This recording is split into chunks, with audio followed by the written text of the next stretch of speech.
নিয়মিত হেলথ কমপ্লেক্সে আসেন না বাঘারপাড়া উপজেলা স্বাস্থ্য কর্মকর্তা অরূপজ্যোতি ঘোষ।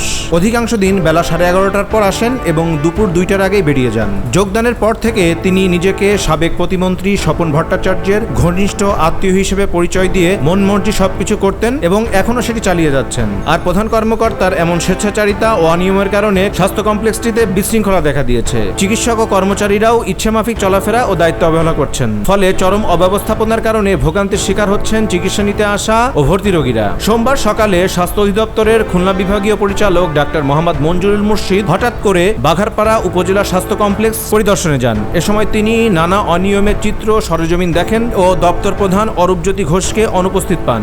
উপজেলা স্বাস্থ্য কমপ্লেক্সটিতে অনুমোদিত চিকিৎসকের পদ 40 হলেও বর্তমানে কর্মরত মাত্র 17 জন। এর মধ্যে 6 জন বিভিন্ন স্থানে প্রেষণে রয়েছেন। আর বাকিদের কেউ কেউ মাসের নির্ধারিত দিনে হাজির থাকলেও তাদের দেওয়া সেবার মান নিয়ে প্রশ্ন রয়েছে। হাসপাতালে দীর্ঘদিন ধরে কর্মরত স্থানীয় নার্স ও কর্মচারীদের প্রভাব বিস্তার আর দায়িত্ব অবহেলারও অভিযোগ রয়েছে। ফার্মাসিস্ট নাসরিন আক্তার 1992 সাল থেকে এখানে কর্মরত। তিনি ঠিকমতো দায়িত্ব পালন না করায় রোগীদের ঘন্টার পর ঘন্টা অপেক্ষা করতে হয়। রোগীদের সঙ্গে দুর্ব্যবহারের অভিযোগও রয়েছে তার বিরুদ্ধে। তার স্বামী মাহফুজুল হকও 2003 সাল থেকে একটানা এই হাসপাতালে কর্মরত থেকে প্রভাবশালী হয়ে উঠেছেন। এসব বিষয় জানার পর স্বাস্থ্য বিভাগের খুলনা বিভাগীয় পরিচালক সোমবার সকালে স্বাস্থ্য কমপ্লেক্সটি পরিদর্শনে আসেন এবং অনেক অনিয়মের বিষয়ের প্রমাণ পেয়ে ক্ষোভ প্রকাশ করেন। তিনি সাংবাদিকদের বলেন, অরূপজ্যোতি ঘোষের বিরুদ্ধে লিখিতভাবে ঊর্ধ্বতন কর্তৃপক্ষকে জানানো হয়েছে। আশা করছি তার বিরুদ্ধে শাস্তিমূলক ব্যবস্থা নেওয়া হবে। তবে এসব অভিযোগ অস্বীকার করে অরূপজ্যোতি ঘোষ দাবি করেন, কয়েকদিন ধরে পরিবারের সদস্যরা অসুস্থ, একটি শিশুর পরীক্ষা চলায়, তাকে কেন্দ্রে নিয়ে যাওয়ার মতো কেউ নেই, তাই অফিসে ঢুকতে দেরি হয়েছে।